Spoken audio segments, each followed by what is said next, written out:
అచ్చ తెలుగు విద్యార్థితో తెలుగు రాష్ట్రాల first rank నారాయణదే. విశ్వేశ్వరా Virupaksha విశ్వరూప సదాశివ శరణం భవ భూతేశ కరుణాకర శంకరా.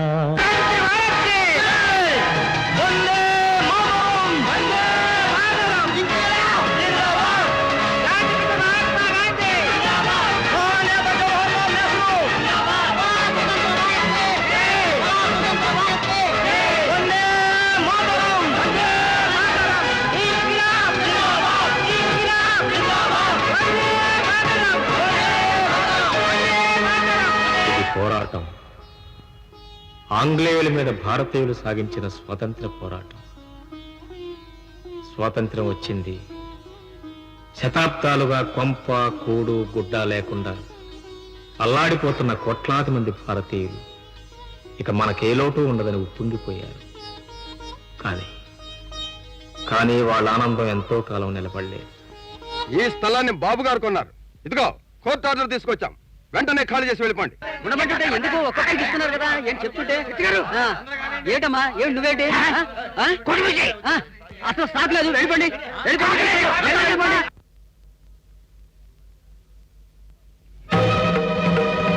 తెల్ల జాతీయుల నుంచి సంపాదించుకున్న కొంప కూడు గుడ్డ మన జాతీయుల జేబుల్లోనే చిక్కుపడిపోయాయి.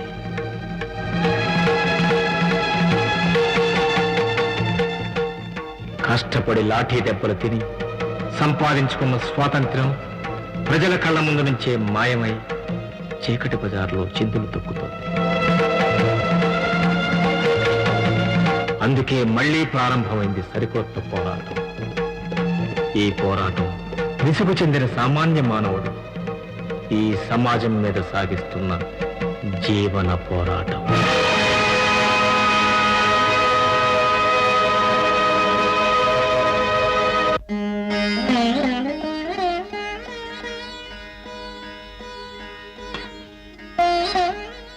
తండ్రి, నా బిడ్డల కష్టాలు కడతీర్చు, నా కడుపు మంటను చల్లార్చు, నా ఇల్లు చల్లగా, నా వాళ్ళందరూ ఆనందంగా ఉండేటట్టు అనుగ్రహించు తండ్రి.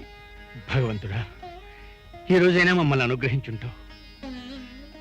భారత్ ఇంటర్వ్యూ తప్పకుండా ఫలించే ఉంటుంది. ఈ ఇంటికి పెద్ద బిడ్డ, వాడికి ఉద్యోగం వస్తే మేం కాస్త ఊపిరి పీల్చుకుంటాం.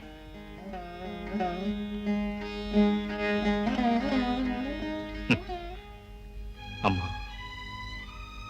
నేను కళ్ళు తెరిచినప్పటి నుంచి చూస్తూనే ఉన్నాను.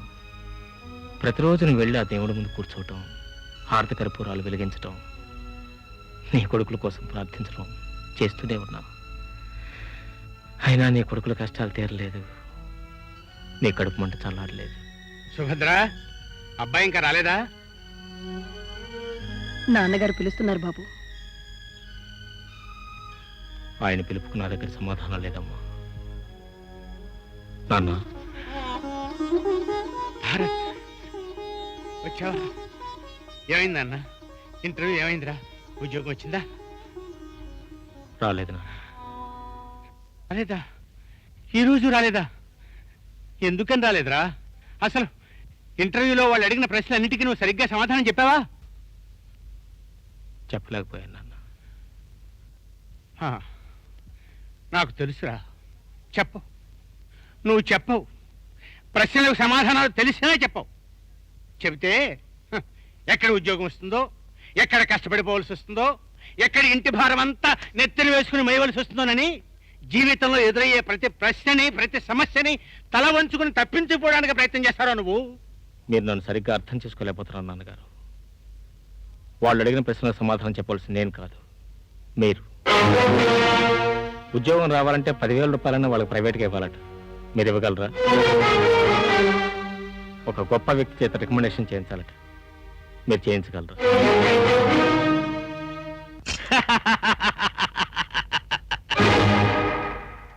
ఈ దేశ స్వాతంత్ర్యం కోసం నాన్న తన జీవితాన్నంతా ఖర్చు పెట్టుకున్నాడే కానీ కన్న బిడ్డల కోసం ఒక్క పైసా జమ చేయలేదు.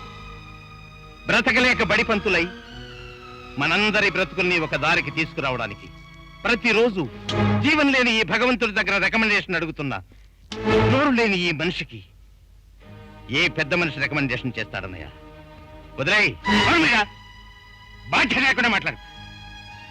మిమ్మల్ని కనీ పెంచిన తండ్రులు మా జీవితాలనే ఖర్చు చేసి స్వాతంత్రాన్ని సంపాదిస్తే ఆ స్వాతంత్రాన్ని నీలాంటి సుపుత్రులు చించుకుని పంచుకోవడానికి ప్రయత్నం చేస్తున్నారా?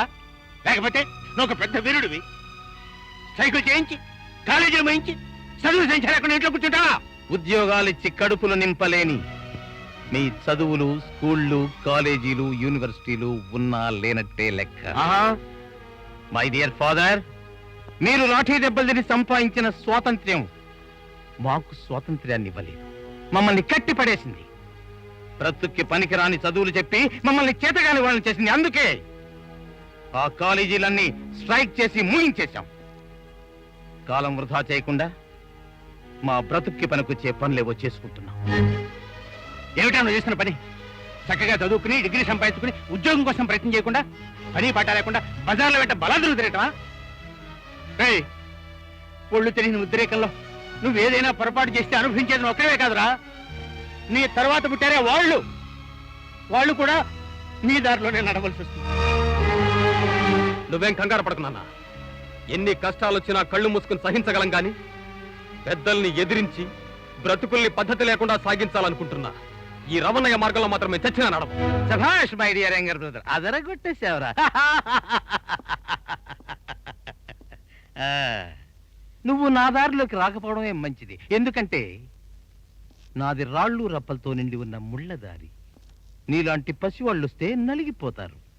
నువ్వు మంచి బాలుడివై నాన్నగారు సంపాదించిన స్వాతంత్రాన్ని తృప్తిగా అనుభవించి చక్కగా చదివి ఒక మంచి బడిపంతులుగా నేను మనస్ఫూర్తిగా ఆశీర్వదిస్తున్నాను. హాయ్ భారత్. హలో ఆశ. ఏం తండ్రి మొహం అంత నీరసంగా ఉంది? ఈసారి కూడా ఇంటర్వ్యూ ఎదురు తిరిగిందా? అవునాశ, మనం ఎదురు తిరగనంత కాలం ఇంటర్వ్యూ మనకు ఎదురు తిరుగుతూనే ఉంటుంది. భారత్, పరిస్థితులు చూస్తుంటే నాకు చాలా భయంగా ఉంది. అసలు మనకు మంచి రోజులు ఎప్పుడొస్తాయి? ఉద్యోగం వచ్చినప్పుడు. ఉద్యోగం ఎప్పుడొస్తుంది? మంచి రోజులు వచ్చినప్పుడు. భారత్, బాగుంది నీ జవాబు. నేను ఈ డిగ్రీ మీద ఎన్ని ఆశలు పెట్టుకున్నానో తెలుసా? నీకో పెద్ద ఉద్యోగం వస్తుందని, బస్సులకి అవస్థపోయి కారులో షికార్లు చేయొచ్చని, 7 అంతస్తుల మేడలో ఉండొచ్చని, 7 వారాలు నగలు పెట్టుకోవచ్చని, ప్రతిరోజు ఒక సెలవు రోజులాగా, ప్రతి రాత్రి ఒక మొదటి రాత్రిలాగా, బ్రతుకంతా ఒక మధురమైన కలలాగా. ఆశ ఆశ, నీ ఆశ లోకంలోంచి నా లోకంలో కాస్త దిగుతావా? ఏ, నా ఆశలు నీకు నచ్చలేదా? ఆశ నచ్చిన తర్వాత ఆశలు మాత్రం నచ్చుకుని ఉంటాయి. 71, 72, 73, 74, 75. ఏమిటండి? నీ ముద్దల కొడుకు రవిబాబు ఇంటికి వచ్చి ఎంతసేపు అయింది? 76, పొద్దున్నే వచ్చాడండి. ఎందుకు అడుగుతున్నారు? చెప్తాను. 77, ఏమండి రవిబాబు గారు? 78, రాత్రంతా తమరు ఎక్కడ ఉన్నట్టు? 79, ఇంటికి రాకుండా నువ్వు చేస్తున్న కార్యక్రమం ఏమిటా? 80, 81. ఏమిటా నిర్లక్ష్యం? 85 చెప్పేలోగా నాకు సమాధానం చెప్పకపోతే ఇది తీసుకుని తలకాయలు కొట్టాను గాడిద. 85. ఏమండి ఏమండి ఊరుకోండి. ఏమిటండి ఇది? వాడేం చేశాడు? ఏం చేశాడా? రాత్రి నడి రోడ్డు మీద ప్రిన్సిపాల్ గారిని పట్టుకుని ఖరాబు చేశాట. పోలీసులు తీసుకెళ్లి జైల్లో వేశారు. రాత్రంతా నీ సుపుత్రుడు జైల్లో గడిపాడే. ఇంతకంటే అప్రదిష్టమైన ఉందా మనకి? పోయింది. మన పరువు అంతా మంట కలిసిపోయింది. నాన్న, జైల్లో పడగానే పరువు పోయేట్టయితే ఇంతకు ముందే నీ పరువు చాలా సార్లు పోయింది కదా. 101. ఆ వెధవ ఒకటి కట్టిపెట్టి ఇప్పటికైనా జరిగింది ఏమిటో చెప్పరా? నిన్ను పోలీసులు పట్టుకెళ్లాల్సిన అవసరం ఏమొచ్చిందిరా? నేనేం చేయనమ్మా. నేను చదవను అంటే ఈయన ఊరేసుకుంటానంటాడు. సరే చదువుకుందామంటే వాళ్ళు ఫీజు కట్టమంటారు. సరే ఫీజు కట్టేద్దామంటే నా దగ్గర ఒక్క పైసా లేదురా వెధవా అంటాడు. ఏం చేయను? ఒక ఐడియా వేశాను. ఫీజులే లేకుండా చేద్దామని స్ట్రైక్ మొదలెట్టాం. దాంతో మాకు ప్రిన్సిపాల్కి ఘర్షణ, తగాదా, ఫైటింగ్, క్లైమాక్స్. క్లైమాక్స్ ఏమవుతుంది? క్లైమాక్స్ లో ఏమవుతుందండి? పోలీసులు వస్తారు. పోలీసులు వచ్చారు. మమ్మల్ని మర్యాదగా తీసుకువెళ్ళి లోపలేశారు. ఓహో, రండి పెద్ద అబ్బాయి గారు, రండి. మీ తమ్ముడు గారు కాలేజీ ఫీజులు కట్టినవసరం లేదని స్ట్రైకులు మొదలెట్టారు. జైలుకు కూడా వెళ్ళొచ్చారు. రేపు ఏదైనా మద్దతు చేసి దానికి కూడా కారణం ఫీజులు కట్టలేని అసమర్థపు తండ్రి అనేనా అనొచ్చు. వాడు సరే అంటాడు. వీళ్ళిద్దరు కూడా ఆ జాబితాలో చేరకుండా చూడు. అలాగే నాన్నగారు, మీరు ఆవేశపడకండి. నేను ఆవేశపడకుండా చూడాల్సిన బాధ్యత నీదిరా. ఈ పొగరబోతే ఇలాంటి పనులు చేస్తూ ఇంట్లో ఉండటం నేను ఒక క్షణం కూడా సహించలేదు. నువ్వేం చేస్తావో నాకు తెలియదు, ఎలా చేస్తావో నాకు తెలియదు. వాళ్ళని వెంటనే కాలేజీ పంపించి సక్రమంగా చదివే ఏర్పాట్లు చేయి. నీకు దండం పెడతాను.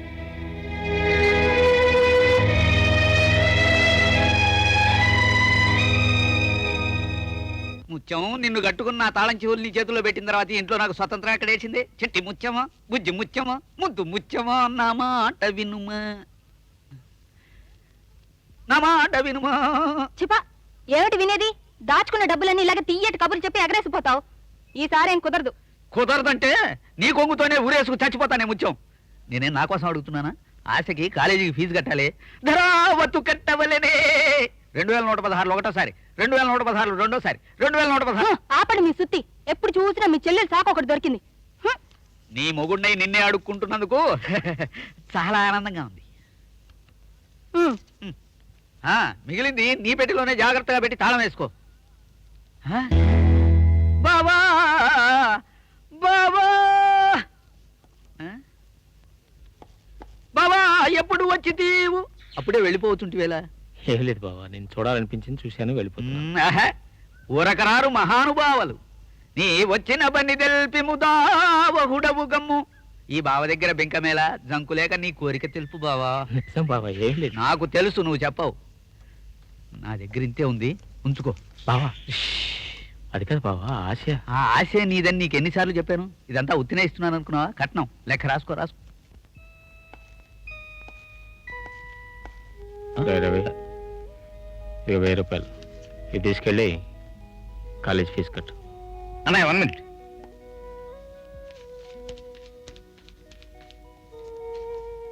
₹1000 నేను అడగకూడదు, అయినా అడుగుతున్నాను.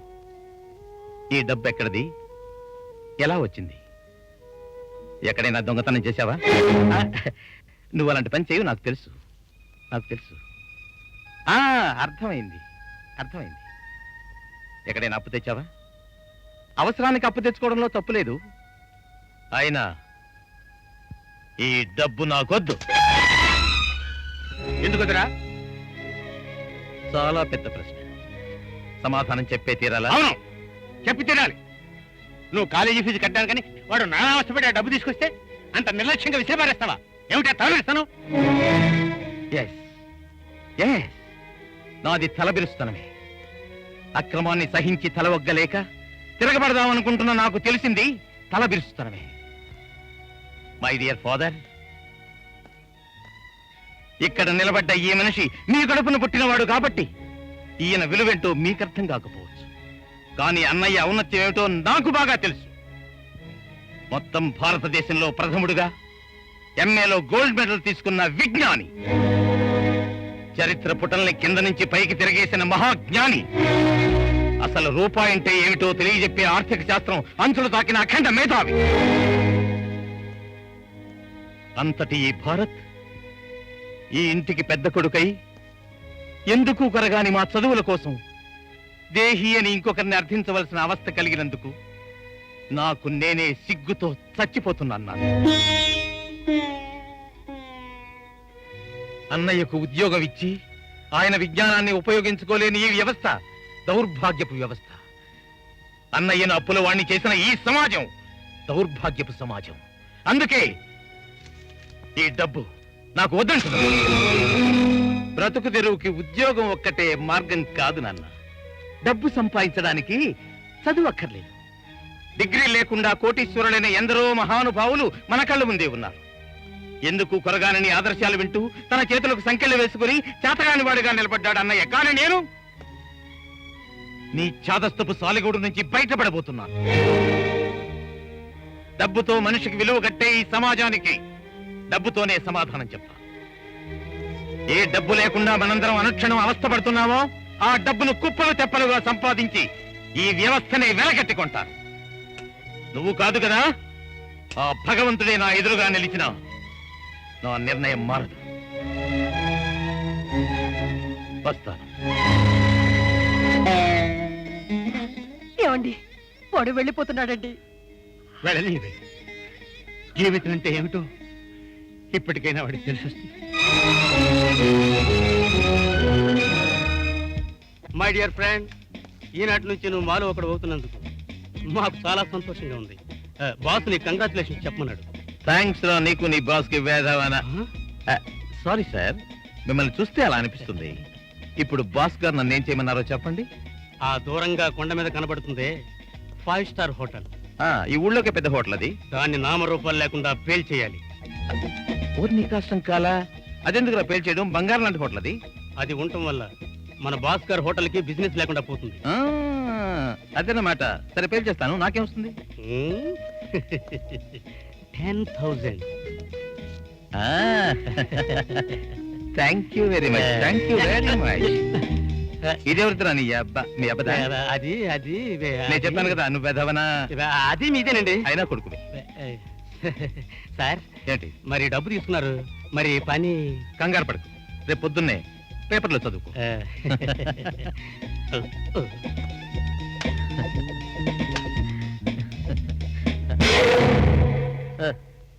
ఏంటి ఎలా వచ్చా? ఇల్లు వదిలి పదాన్ని పడ్డావు కదా, నీ బ్రతికెలా ఉందో చూసిపోదామని వచ్చాను. దానికేమన్నా దివ్యంగా ఉంది. చూసావా, ఒక్కరోజు సంపాదన 30,000. 30,000?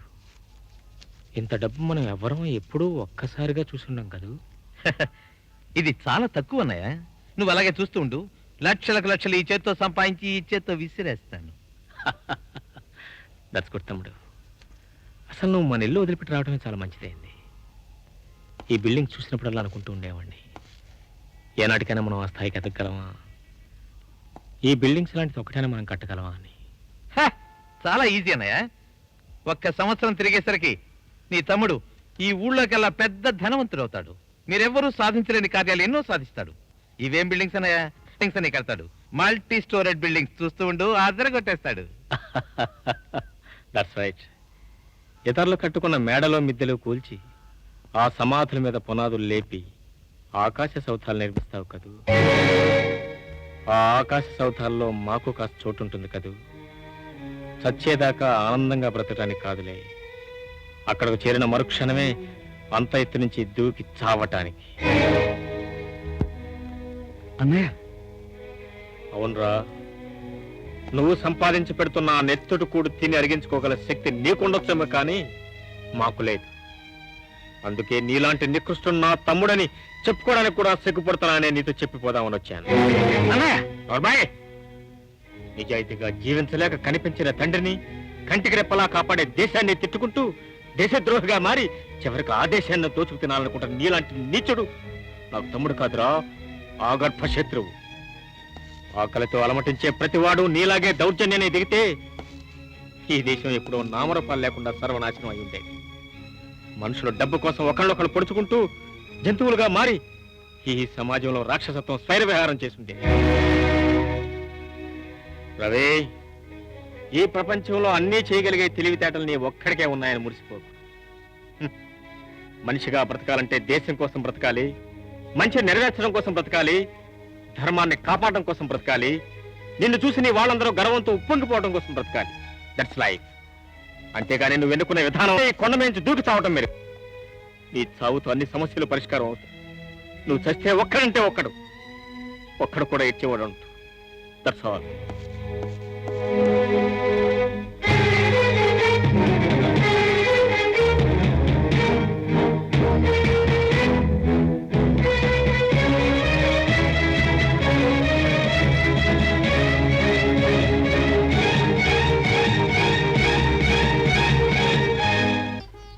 రవి కోసం ఆరం ఇచ్చాను. అమ్మా నాన్న దిగులతో మంచమే పట్టారు. ఎన్ని ఆఫీసులు దర్శించినా, ఎందరిని ప్రాధేయపడ్డా రాని ఉద్యోగం కోసం ఎదురు చూసి చూసి 4 సంవత్సరాలు నీరసంగా గతంలో కలిసిపోయాయి. అలా మర్చిపోయిన జీవితంలో అప్పుడప్పుడైనా చిరునవ్వులు చిందించగలిగిన ఒకే ఒక వ్యక్తి ఆశ. భారత్, మనం మనసులు కలుపుకొని ఇప్పటికి 4 ఏళ్ళైంది. ఇంతవరకు 3 పుట్టినరోజులు ఏమొచ్చటా తీరకుండా మూగగా వెళ్ళిపోయాయి. ఈ రోజు మన ప్రేమకి 4వ పుట్టినరోజు. అందుకని నువ్వు నాకు ఏదో ఒకటి ప్రశ్న చేస్తున్నావు. చూడాశ, ఇందులో నీకు తెలియని విషయం ఏం లేదు. గత 4 ఏళ్ళుగా నేను నిరుద్యోగంతో బాధపడుతున్నాను. నయా పైసా ఆదాయం లేదు. ఎప్పుడైనా చెదురుబుదురుగా టీవీలో పాటపడితే వచ్చే డబ్బులు కూడా అంతంత మాత్రమే. ఇంటి అవసరాలకే బొట్టిగా సరిపోతున్నాయి. ప్రస్తుతానికి నేను ఇచ్చేదంతా నేను సర్దుకోమని చెప్పలేకపోతున్నాను. అయినా తప్పదు. Thank you. ఇది గోల్డ్ కాదు, డైమండ్ కాదు, కేవలం సిల్వర్ మాత్రమే.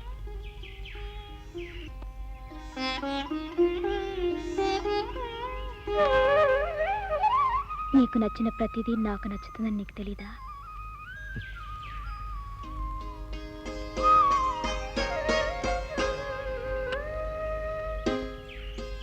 ఆశ, ఈ ఉంగరం మీద భారతదేశ పటం ఎందుకు చెక్కించాను నీకు తెలుసా? ఒకవేళ ఈ భారతంను మర్చిపోవడానికి ప్రయత్నం చేసినా ఈ భారతదేశం నేను మర్చిపోనివ్వకుండా చేస్తుంది. అందుకని. భారత్ గారు, మీ భావావేశం ఇక్కడ కాదు, టీవీలో చూపించొచ్చు. పదండి.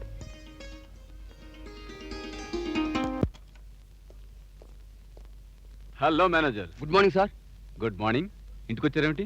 నేను ఆఫీస్కి వస్తున్నాగా. అడ్వాన్స్ ట్యాక్స్ నోటీస్ వచ్చింది సార్. దానికి అంత కంగారు ఎందుకు? వెంటనే కట్టేయండి. Mummy, mummy. రా బాబు, టిఫిన్ చేద్దాం. లేదు మమ్మీ, నేను ఆఫీస్కి వెళ్ళాలి. నాకు టైం అయింది. అవునరా, అన్నిటికీ టైం అవుతుంది కానీ నీ పెళ్లికి మాత్రం టైం కావటం లేదు. ఎప్పుడు అడిగినా దాటేసుకుని పోతావు. మమ్మీ, నాకు నచ్చే పిల్ల కోసం, నువ్వు మెచ్చే పిల్ల కోసం 1000 కళ్ళతో ఎదురు చూస్తున్నాను. దొరకగానే తీసుకొచ్చి నీ ఎదురుగా పెడతాను. చేసే పెళ్లి. Okay?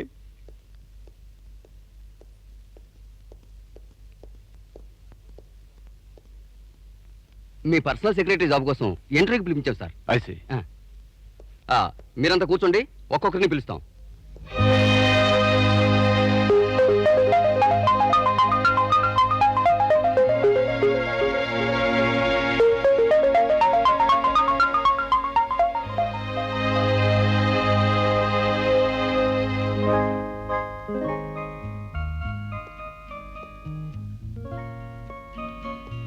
Mister manager. Yes sir. ఆ వరుసలో చివరిగా కూర్చున్న అమ్మాయి పేరేమిటి? Miss Asha sir.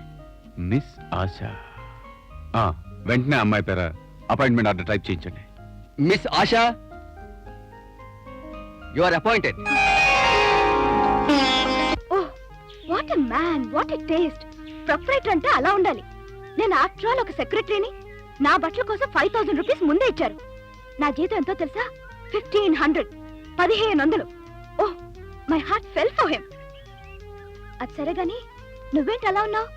నా సంతోషం నీకు సంతోషాన్ని కలిగించడం లేదా? నాకు సంతోషంగానే ఉంది, కానీ ఒకటే బాధ. బాధ ఎందుకు? ఏమీ లేదు. అదేమో నన్ను నీలాగే ఒక అందమైన అమ్మాయిలాగా పుట్టించుంటే నాకు నీలాగే ఒక మంచి ఉద్యోగం దొరికేది. నాకు నీలాగే 5000 అడ్వాన్స్ ఇచ్చేవారు, నెలకు 1500 జీతం ఇచ్చేవారు. బహుశా ఇంకో 500 ఎక్కువ కూడా ఇచ్చి ఉండేవారు. బెటర్ పర్సనాలిటీ కదా. అంతగా నవ్వుతున్న నా గుండెల్లో రగులుతున్న అగ్నిపర్వతాలను ఎవరు గమనించగలరు? ఆశాకి ఉద్యోగం వచ్చిందని ఆనందించరా, నాకు రాలేదని బాధపడ్డా. అసలు మనిషి బ్రతకాలంటే ఉద్యోగమే చేయాలి. మన కళ్ళ ముందు ఎంతో మంది ఎన్నో రకాల పనులు చేసి బ్రతకడం లేదా? కడుపు నింపగల ఏ పనైనా ఉద్యోగం క్రిందే లెక్కన్నారు పెద్దలు. That's called dignity of labour. అందుకే నేను ఒక బార్లో సేల్స్మన్గా చేరాను.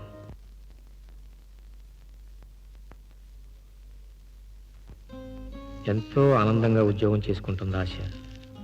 10 రోజులకు ఒకసారి కూడా ఆశా దర్శనం కరువైంది.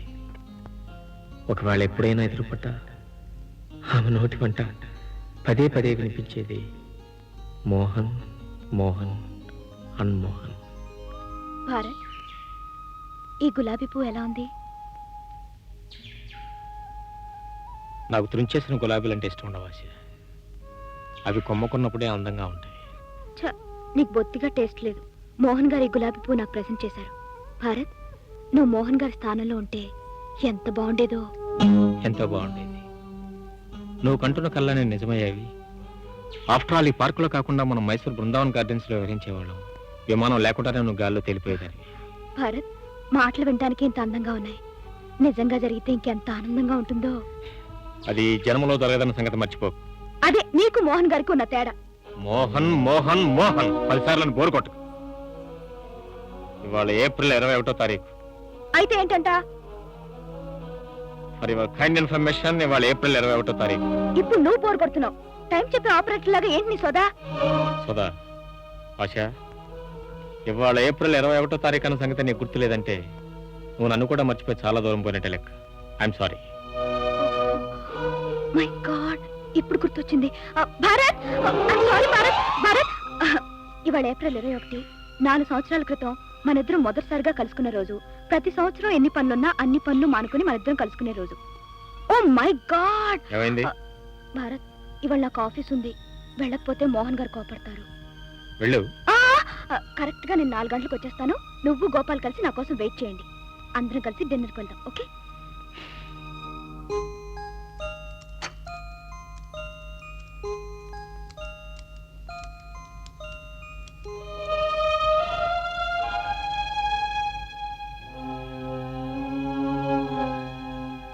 సార్, 4 అయింది. You are right. నేను టీ తాగే టైం అయింది. నా టైమింగ్స్ నువ్వు చాలా కరెక్ట్ గా గుర్తుపెట్టుకుంటావు. Very good. Thank you sir. నీకు గుడ్ న్యూస్ చెప్పనా? ఇప్పుడు 5 గంటలకు అమెరికన్ డైరెక్టర్స్ కలుసుకుంటాం. కాన్ఫరెన్స్ సక్సెస్ అయితే మనం అమెరికా వెళ్తున్నాం. మనం అంటే నువ్వు, నేను.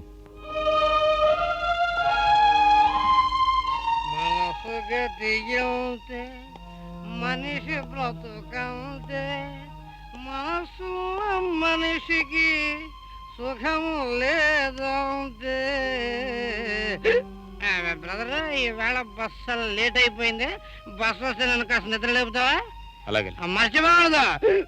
మనసు ఆశా, ఇంత ముఖ్యమైన కాన్ఫరెన్స్ ఇలా నిమిషాల్లో సక్సెస్ఫుల్ గా తేలిపోతుందని నేను అనుకోలేదు. ఇదంతా నువ్వు ఆఫీసులో అడుగుపెట్టిన వేళ విశేషం. అంతా మీ అదృష్టమేనండి. Yes, I know. I'm very lucky. So మన అమెరికా వెళ్ళే program confirm. 100%. Get in. Thank you.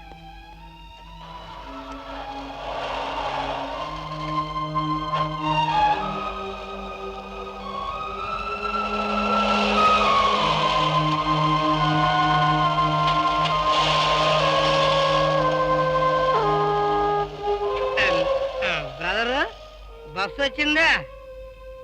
నేను వెళ్ళాల్సిన బస్సు వచ్చింది. మరి నువ్వు వెళ్ళలేదే? అందులో నాకు ఖాళీ లేదు. Poor fellow. అబ్బా, నీ మొహం చూడలేకపోతున్నాను. నిన్న 4 గంటలకు రాలేదని 100 సార్లు సారీ చెప్పాను. ఇంకా మాట్లాడబోవడం ఏంటి? భారత్, ఈ రోజు నాకు చాలా సంతోషంగా ఉంది. ఎందుకో చెప్పు చూద్దాం. అది తెలుసుకోవాలంటే ఈ భరత్ నీ మోహన్ రూపం ఎత్తాలి. అయినా ఈ మధ్య ఎందుకో తెలియదు కానీ ఆశలన్నీ ఆకాశంలోనే ఎగురుతున్నాయి. ఆకాశం అంటే గుర్తుకొచ్చింది. కొద్ది రోజులు నేను నిజంగానే ఆకాశంలో ఎగరబోతున్నాను. మీ మోహన్ గారు ఏమైనా రెక్కలు తగిలిస్తున్నారా? అవును, నేను ఆఫీస్ లో అడుగుపెట్టిన వేళ విశేషం. ఎప్పటి నుంచో పెండింగ్ లో ఉన్న అమెరికా టూర్ ప్రోగ్రామ్ నిన్నే ఫైనలైజ్ అయింది. అందుకని ఆయనతో పాటు నన్ను అమెరికా తీసుకెళ్తానన్నారు మోహన్ గారు. ఓ మై గాడ్, టైం అయిపోయింది. భారత్, నేను వెంటనే వెళ్ళాలి.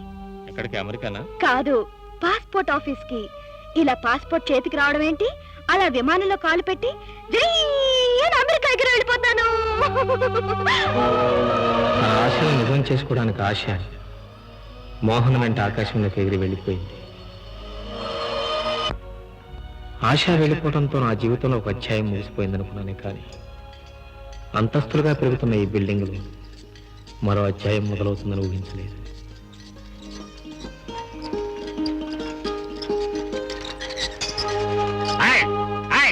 ఎవరిది? అగో, ఏం పిల్ల, వయసు వచ్చింది. ఈ పాటికి పెళ్లి చేస్తే 4 పిల్లలు తల్లివేయదానివి. అవకాశం ఉంటే అమ్మమ్మ కూడా అయ్యేదానివి. సూపర్వైజర్ నా మీద పెట్టేస్తావు. బుద్ధి లేదు నీకు? తప్పైపోయింది సూపర్వైజర్ గారు. పై నుంచి దిగుతున్నాను కదా, కింద వాళ్ళు కనపడలేదు. అమ్మగారు దివ్య నుంచి భూమి దిగుతున్న దేవకన్య. నీ కళ్ళు నార్మల్ గా లేవు, నెత్తికెక్కరే. ఇగో, నువ్వు నా బట్టలని మడి చేసావు కదా, నేనేం చేయను. విప్పేయండి, ఉతికేస్తాను. నలుగురు చూస్తే ఏమనుకుంటారు? ఇగో ఈసారి కానీ మట్టి వేసావంటే నేను ఉతకడమే కాదు ఇస్త్రీ కూడా చేస్తా ఇస్త్రీ. కోపడకండయ్యా, మనుషులందరూ మట్టిలో నుంచే పుట్టారు కదా, మరి మనం మట్టిలోనే పనిచేస్తున్నాం. కాస్త మట్టి పైన పడితేనే ఆశ్రయించుకుంటే ఎలా?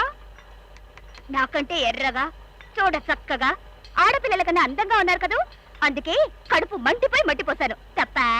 ఓహో అలాగా, అదైతే తప్పలేదు. నిన్ను అబ్దుల్ భయ్యా, ఉల్లుక పట్టే తప్పించుకు పారిపోదాం అనుకుంటున్నావు బే? నీకు పేగులు తీసి మాకి మెళ్ళో వేసుకుంటాం. అప్పు ఇవ్వలేని వాడివి ఎందుకు తీసుకున్నావు బే? ఇవాళ నువ్వు వడ్డీ కట్టాలా, నేను వెళ్ళాలా? నైతో గర్దన్ కాడుతుంగా. అబ్దుల్ భాయ్, ఈ నెలకు నన్ను వదిలేసి వచ్చే నెల అసలు వడ్డీ మొత్తం కట్టేస్తాను. పోయిన నెల ఇదే అబద్ధం చెప్పావు, మళ్ళీ అబద్ధం చెప్తావు బే? నీది